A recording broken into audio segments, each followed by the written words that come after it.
Et donc, premier temps de cet après-midi, voilà, Laetitia Vasseur qui est venue s'installer et qui est donc qui représente l'association HOP. Laetitia, je vous propose de vous asseoir et puis on va effectivement évoquer ensemble l'association. Alors, vous êtes exactement délégué général de l'association HOP, Halte à l'obsolescence programmée, qui agit donc depuis 2015. Alors, peut-être une présentation rapide de l'association HOP. Alors, s'il vous plaît, parce qu'on entend un petit brouhaha ici. Merci. Donc l'association HOP, une petite présentation de l'association, rapide, ou prenez le temps de la présenter en tout cas. Merci. Il faut appuyer sur le bouton. Voilà.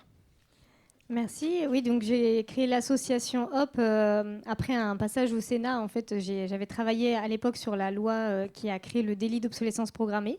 Et ensuite, j'ai créé cette association en 2015, Halte à l'obsolescence programmée, qui aujourd'hui fédère environ 60 000 personnes, qui est une association qui défend avant tout l'environnement, mais aussi les consommateurs et qui travaille du coup à la fois sur du plaidoyer, donc pour changer les lois, les normes, sur de la mobilisation de toutes les parties prenantes, en particulier les consommateurs. Également des actions juridiques, on fait des études, des investigations, des enquêtes. Et on travaille aussi avec un club de la durabilité avec une quarantaine d'entreprises pour montrer que l'obsolescence n'est pas une fatalité et qu'il y a aussi des modèles économiques qui peuvent exister autour de ça. Vous avez dit 60 000 personnes, c'est des adhérents particuliers, individus, consommateurs ou... C'est une communauté plutôt d'individus citoyens à ce niveau-là. Et après, on a les quarantaines d'entreprises du club de la durabilité. Et on travaille aussi avec des chercheurs. On a une quarantaine de chercheurs qui travaillent dans notre comité des experts. Alors, j'avais prévu une petite question sur le club de la durabilité. Vous avez commencé, mais peut-être exprimer. Vous avez créé HOP, mais avant, vous aviez créé le club de la durabilité ou c'est concomitant ou... Alors, j'ai créé d'abord l'association HOP parce qu'il existait ce délit. Et donc, l'idée, c'était de se dire on a tous un problème de cafetière, de lave-linge et peut-être demain de véhicules qui tombent en panne un peu trop rapidement. Et donc, comment est-ce qu'on peut faire ensemble en tant que collectif pour se défendre parce que tout seul, vous n'allez pas aller avec votre ordinateur ou votre lave-linge ou votre bouilloire devant un juge. Et donc, l'idée, c'est de pouvoir faire vivre cette loi à travers une association de citoyens. Ensuite, l'idée, c'était aussi de se dire comment est-ce qu'on va plus loin que l'obsolescence programmée ou l'obsolescence prématurée, parce que c'est finalement un des ressorts de modèles économiques, malheureusement. Et donc, comment est-ce qu'on fait pour inventer des modèles économiques de demain qui soient rentables, qui soient durables et qui permettent de faire que l'obsolescence programmée ou l'obsolescence prématurée ne soit pas une fatalité, mais qu'on puisse vraiment construire des modèles économiques robustes sur la durabilité, le réemploi, la réparation et le secteur de la mobilité d'ailleurs en est un bel exemple. Et donc c'est comme ça qu'on a été amené à créer le club de la durabilité pour montrer qu'il y avait beaucoup d'acteurs qui étaient déjà engagés. D'ailleurs, on a des acteurs de la mobilité comme Michelin, Mobivia, des assureurs aussi, qui nous permettent, parmi d'autres, de montrer que c'est un sujet très transversal parce que les mêmes dynamiques s'appliquent parfois sur le gros électroménager ou l'électronique ou même le mobilier. Enfin, c'est assez transversal comme problématique de durabilité, de modèle économique. Mais en même temps, les modèles sont là. Ils existent et parfois rencontrent aussi des freins, évidemment, pour accélérer la démarche. Donc on est là pour créer un mouvement et réfléchir ensemble aussi à ce qui ne fonctionne pas avec les plus volontaires pour aller encore plus loin et accélérer les choses. On avait ce matin l'intervention de l'INEC. Vous connaissez bien Emmanuel Ledoux. Voilà, vous l'avez salué tout à l'heure. C'est différent comme action. Quelle différence vous feriez entre les deux organisations ? Eh bien, déjà, nous, on est vraiment spécialisés sur la durabilité et toute la chaîne de valeur autour de la durabilité. Donc, réemploi, réparation, robustesse, éco-design, tout ce qui va permettre ça. Donc, on n'est que sur ça. On ne va pas du tout travailler sur les biodéchets ou sur d'autres aspects de l'économie circulaire. Et ensuite, on ne travaille qu'avec les acteurs les plus engagés aussi, dans le sens où on veut être dans une logique dynamique de vraiment aller dans le fond des sujets et d'avancer en coopération avec ceux qui sont volontaires. Donc on est peut-être moins nombreux mais plus proactifs. Et après, on a aussi cet ancrage avec l'association HOP, la recherche. Donc on est aussi attentif à un discours à la fois très ouvert, très constructif, mais aussi au plus proche des attentes aussi des citoyens et d'être dans cet esprit de coopération multiparties prenantes.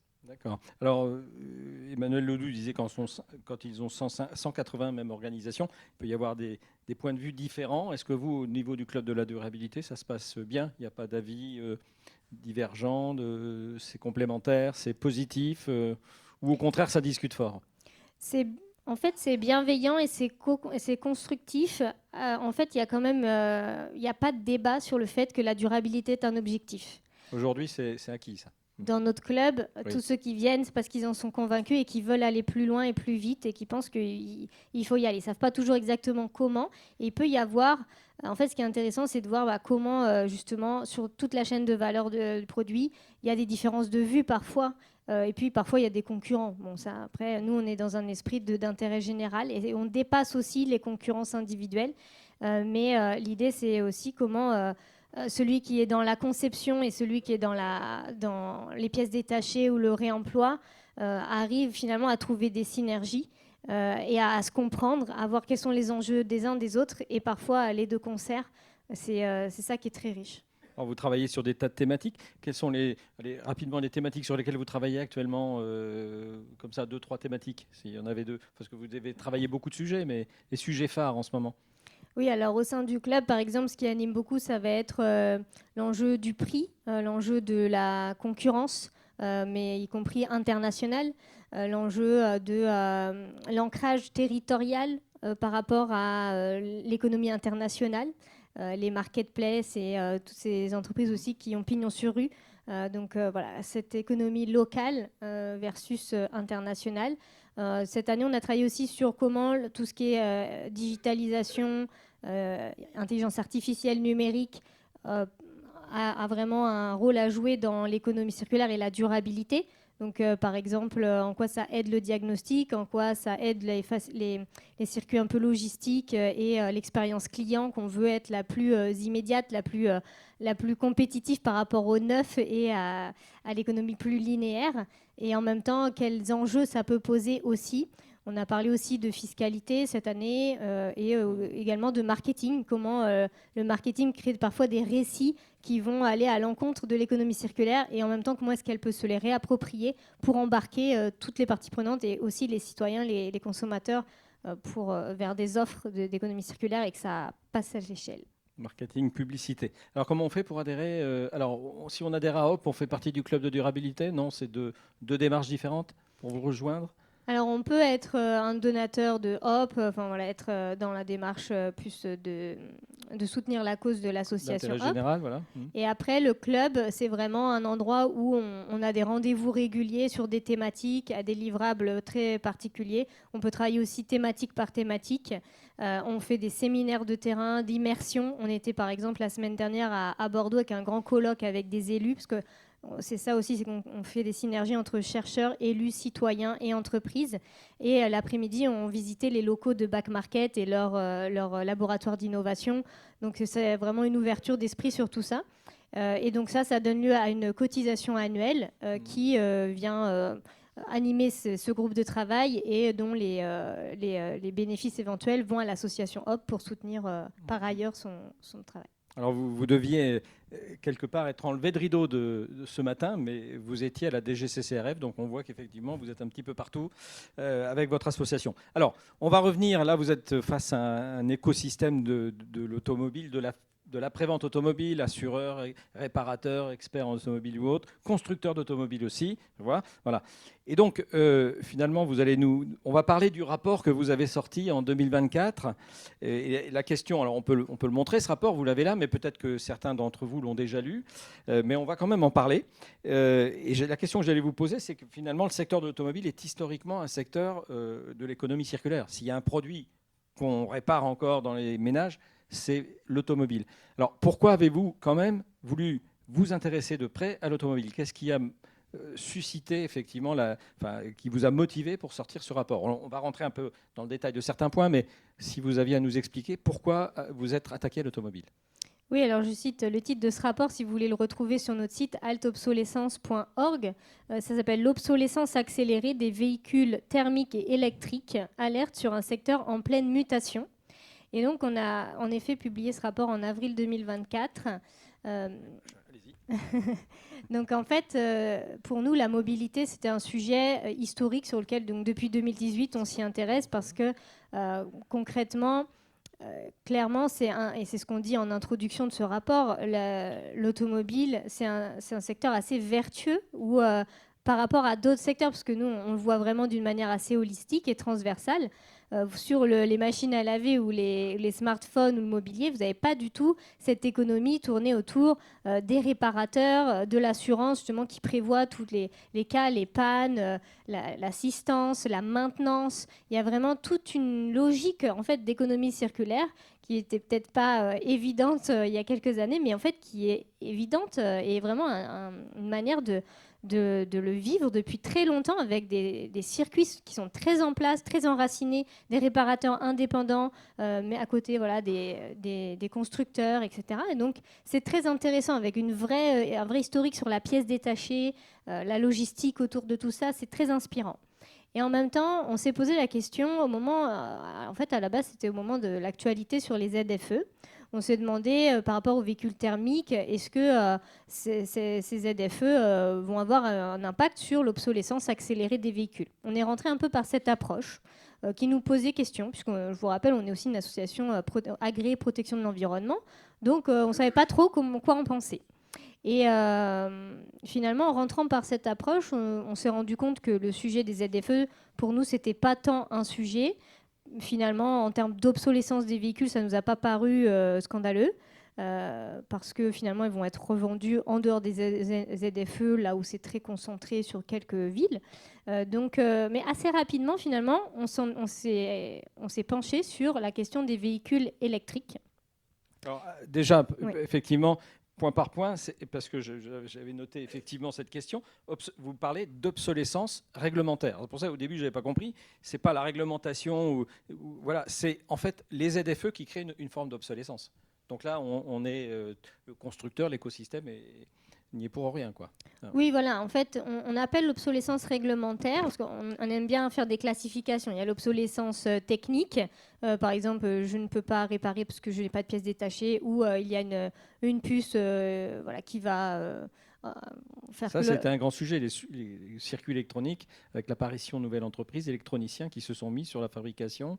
Un petit circuit pouvait mettre le véhicule hors d'utilisation. Hein. Exactement, donc ça va être des formes d'obsolescence technique. L'obsolescence logicielle, on va y revenir aussi, c'est tout ce qui est obsolescence plus du software et la connectique embarquée, etc. Et en même temps, il y a aussi l'obsolescence marketing. Donc ça, c'est plus tout ce qui est publicité, marketing, qui pousse au renouvellement accéléré des voitures ou même des pneus dans une certaine mesure, alors même que le véhicule pourrait durer sans être remplacé. C'est ce dont je parlais ce matin à Bercy. Et aussi cette obsolescence réglementaire dont on parle moins, mais qui existe également. Par exemple, changer tous les décodeurs, toutes les télés parce que la TNT, l'État décide que, ou bien changer une partie des véhicules, les mettre à la casse parce que l'État décide qu'il y a des grands enjeux d'intérêt généraux qui poussent au renouvellement. Alors, là... Ça fait un petit peu de business aussi, non ? Oui, alors voilà. Donc il y a une vraie question jusqu'où c'est légitime ou pas. Donc ça, on peut en discuter. Mais c'est une obsolescence qui ne dépend pas du fabricant en tant que tel, mais de la loi. Vous avez évoqué donc les véhicules électriques, c'est un point aussi important. Alors j'ai relevé, en fait pour vous, la durabilité réelle des batteries reste incertaine, voilà, et quelque part leur réparabilité est loin d'être garantie. C'est ce que vous précisez. Donc quels sont les points de vigilance pour vous que vous souhaitez partager sur ce sujet ? Qu'est-ce qui est important ?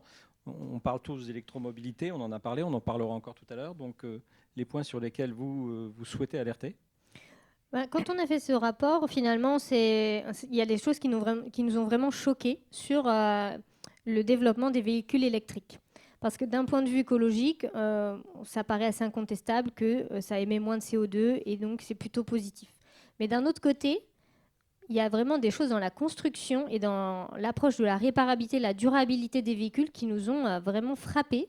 Parce que la moyenne d'âge aujourd'hui des véhicules thermiques, c'est autour de 20 ans, 19 ans. Et là, vraiment, la question qu'on s'est posée à la fin, c'est est-ce que les véhicules thermiques qu'on achète aujourd'hui, dans 20 ans, est-ce que ce sera vraiment leur moyenne d'âge ? Et la réponse est loin d'être évidente. Et donc, ça nous pose vraiment un sujet. Et pourquoi ?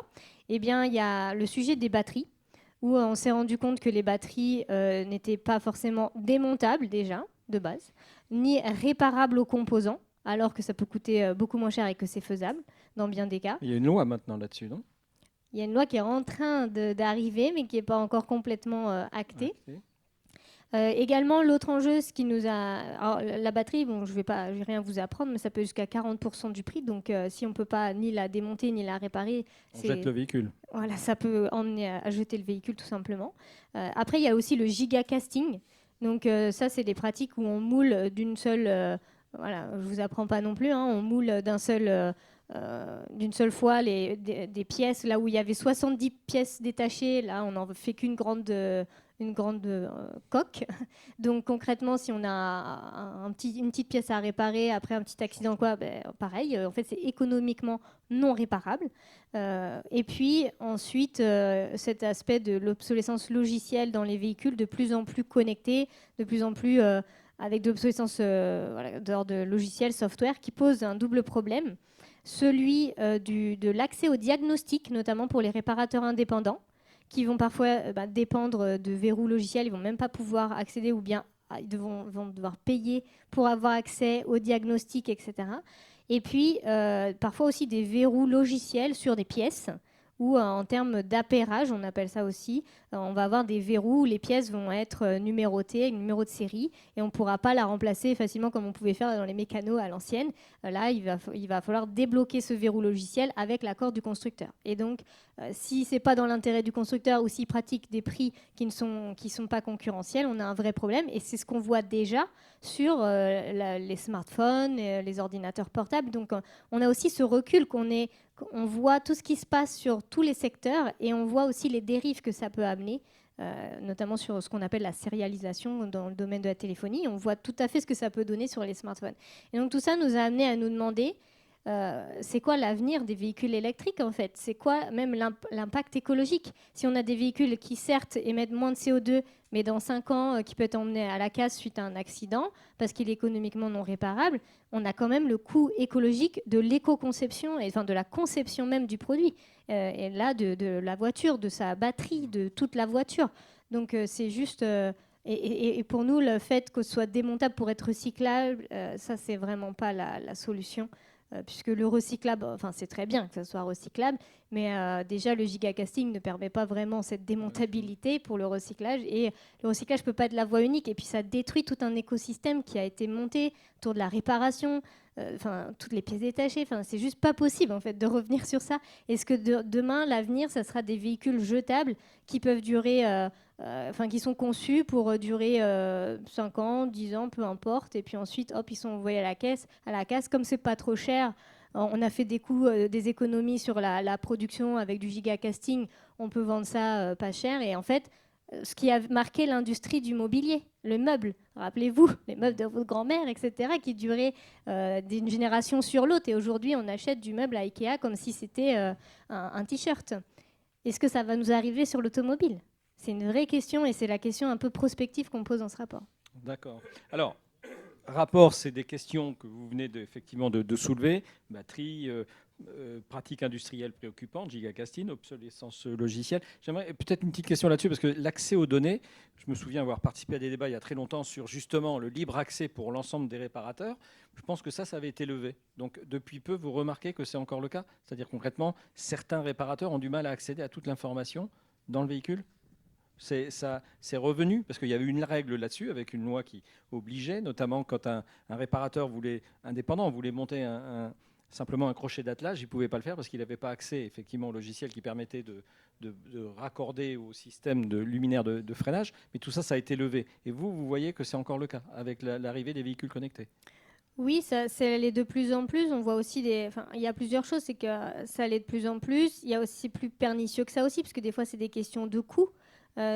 Finalement, si ça coûte cher de pouvoir avoir accès à ce déverrouillage, etc., du coup, ça, finalement, de fait, ça limite l'accès à beaucoup de réparateurs indépendants. Il y a aussi, en fait, une politique de certains constructeurs comme Tesla qui n'ont pas les mêmes pratiques que les constructeurs historiques européens et qui annoncent direct en disant nous, on vend un véhicule, c'est un produit fini. Et on fait des économies parce qu'il y aura zéro service. Il n'y aura pas de service après-vente. C'est porte fermée, merci, au revoir. On vous a vendu la voiture, maintenant débrouillez-vous. Donc derrière, ça veut dire que tout ce rapport à la chaîne qui suit la vente, le service après-vente, etc., est loin d'être évidente et garantie. Ceci dit, il y a des gens qui sont intéressés pour acheter ce genre de véhicule. Je m'interroge, mais aussi, je n'ai pas la réponse, mais c'est un peu surprenant. Alors, quand dans ce rapport, vous avez des recommandations, et notamment page 45 du rapport, vous proposez plusieurs propositions, dont l'indice de réparabilité, normes de démontabilité, favoriser le marché de la pièce, garantie. Alors, ce sont des sujets qu'on évoque là, de toute façon, depuis ce matin. Garantie logicielle, disponibilité des pièces 20 ans. Donc, quelles sont, parmi tout celles-là, les 3 priorités absolues pour éviter de basculer vers une voiture jetable? Est-ce que c'est justement un indice de réparabilité? Vous allez nous en parler. On en parlera justement après dans une table ronde. Pour vous, c'est important, cet indice de réparabilité? Oui, nous, l'indice de durabilité, on l'a apporté dans la loi AGEC et on est en train de c'est vraiment nous qui avons porté ça à HOP et on est dans tous les groupes de travail sur tous les indices possibles et inimaginables de l'enceinte à la tondeuse à gazon, etc. Excusez-moi, je me suis trompé, j'ai dit indice de réparabilité, mais c'est indice de durabilité. Alors, c'est durabilité, ça c'est la version 2.0 améliorée sur 2 catégories de produits aujourd'hui. C'est le futur de l'indice de réparabilité. Donc on en a sur les lave-linges et sur les téléviseurs aujourd'hui. Vous allez en magasin, vous trouvez ces indices de durabilité, donc qui prennent en compte la robustesse et la fiabilité. Et sur tous les autres, ce n'est encore que des indices de réparabilité, ce qui est déjà très vertueux. Et là, il y aura de nouvelles vagues encore d'indices. Donc on a une belle expérience transversale sur les indices de réparabilité. On sait tout le travail que ça représente et la coopération des acteurs aussi que ça nécessite. Avec l'ADEME, on a apporté ça. Et en fait, dans les recommandations, en effet, nous, la principale recommandation pour avoir le plus d'impact, c'était de dire il faut que la démontabilité, la réparabilité aux composants, les acquis qu'on a déjà dans la mobilité ne soient pas une option, et enfin que ça ne soit pas remis en question et que ce soit bien garanti, et donc que ça doit être dans la loi. Donc là, on a tout de suite été à l'échelon européen. Il y a une loi qui est sur la circularité des véhicules sur laquelle on a essayé d'influencer. On a fait des papiers communs avec d'autres organisations. On a essayé de défendre ça le plus possible. La conjoncture politique fait qu'aujourd'hui, c'est compliqué et qu'on reste sur des notions de recyclabilité. Donc, on a quelques victoires possibles parce que c'est en trilogue, donc c'est pas encore acquis sur la démontabilité en vue du recyclage et sur éviter la sérialisation, donc l'appairage des verrous logiciels sur les pièces. Mais si on arrive à ça, on sera déjà content et vraiment c'est pas satisfaisant en l'état. Après, du coup, pour nous, ça serait vraiment l'idéal et on va continuer à pousser pour ça. D'un autre côté, si vraiment on ne peut pas agir suffisamment, c'est trop insatisfaisant au niveau de la norme européenne, alors il faut trouver d'autres voies pour avancer quand même. Et l'indice de réparabilité, pour moi, est une voie extrêmement prometteuse parce que ça nous pousse, c'est très vertueux à plein de niveaux, parce que ça nous pousse tous à nous poser les questions de qu'est-ce qu'un véhicule réparable, comment on l'objective, que tous les fabricants possiblement et toutes les parties prenantes soient mis dans la boucle, que ce soit obligatoire, et comme ça on peut comparer aussi. Ça pousse les fabricants à être obligés de se poser des questions et d'y répondre. Après, ça ne l'oblige pas à avoir un véhicule réparable, mais au moins ça oblige à se poser les questions en termes de conception. Et après, si on plaide pour des indices et des indices de réparabilité qui soient publics, parce que là aussi, évidemment, ça a ce côté vertueux d'informer le consommateur. C'est la question que j'allais vous poser. Est-ce que on en discutait tout à l'heure, vous me disiez finalement, une question qui se pose, est-ce que c'est un indice B2B ou B2C? Personnellement, ça me paraît évident que ça doit être B2C pour embarquer le consommateur final dans la pédagogie.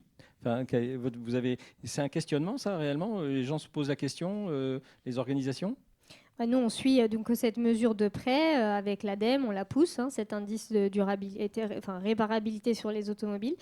Et oui, ça fait partie des débats sur lesquels nous, évidemment, on plaide pour un indice comme vous qui soit grand public, parce que aussi, je pense que parce que peut-être que certains ne voient pas l'intérêt. Ils se disent c'est un enjeu B2C, les consommateurs, ça va être confus, ou peut-être ça peut créer des difficultés. J'avoue que je ne maîtrise pas ce discours puisque ce n'est pas le mien, mais il y en a qui vraiment qui se posent cette question. Moi, je pense qu'on a besoin de tout le monde en fait pour avancer et pour avoir un impact, parce que en fait, il y a une logique à la fois d'éco-conception, d'économie, enfin vraiment économie business model, et une concurrence internationale. Et il y a aussi une question écologique. Et il faut réussir à trouver le bon compromis. Et je pense qu'il faut cette coopération et cette lisibilité d'un point de vue des consommateurs, parce qu'ils peuvent être des alliés, ils peuvent faire pencher la balance. Et donc, en termes d'offres et de services, ça peut vraiment influencer. On le voit sur les indices sur nos produits électroniques, électroménagers. Un produit qui a un bon indice, 8, 9 sur 10, ça change les ventes, mais vraiment. De manière significative, les gens vont acheter plus ces produits qui sont plus réparables et plus durables. C'est pas étonnant, on n'est pas bête non plus. On investit dans quelque chose, et plus on investit, et plus on veut quelque chose qui va durer pour amortir notre investissement. Donc les consommateurs peuvent être vraiment un levier, un allié dans ce juste compromis entre économie, écologie et éco-design. Alors, une question par rapport à ce rapport que j'ai mis devant.